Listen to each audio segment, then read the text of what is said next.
తెలుగు సినీ ఇండస్ట్రీలో హీరో హీరోల మధ్య డేటింగ్ రూమర్స్ లాంటివి చాలా తక్కువ. కానీ విజయ్ దేవరకొండ, రష్మిక గురించి మాత్రం ఎప్పటికప్పుడు వస్తూనే ఉంటాయి. కొన్ని రోజుల క్రితం అలానే వీరిద్దరూ నిశ్చితార్థం చేసుకున్నారని టాక్ వినబడింది. ఫిబ్రవరిలో ఉంటుందని గోలగోల కూడా చేశారు. తీరా చూస్తే అలాంటిదేం లేదని తేలింది.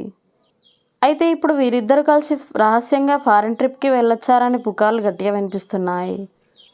రష్మిక మందన విజయ్ దేవరకొండతో కలిసి తొలిసారి గీతా గోవిందం మూవీలో నటించింది. ఆ తర్వాత డియర్ కామ్రేడ్ అనే మరో సినిమా చేశారు. ఈ రెండు సినిమాల్లో వీరిద్దరి మధ్య కెమిస్ట్రీ అభిమానులకు తెగ నచ్చేసింది. అదే టైంలో వీరిద్దరి గురించి డేటింగ్ రూమర్స్ ఎప్పటికప్పుడు వస్తూనే ఉన్నాయి.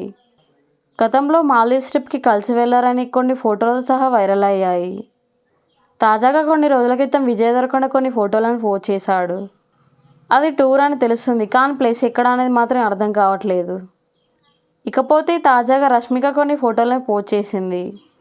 ఇవన్నీ వియత్నాంలో దిగిన పిక్స్ అన్నట్లుగా పేర్కొంది. వీళ్ళిద్దరి ఫోటోల్ని కాస్త అబ్జర్వ్ చేసిన నెటిజన్స్ విజయ్, రష్మిక కలిసి ఈ ట్రిప్కి వెళ్లారని, అది కూడా సీక్రెట్గా అని మాట్లాడుకుంటున్నారు. ప్రస్తుతం ఈ విషయం సోషల్ మీడియాలో వైరల్ అవుతుంది.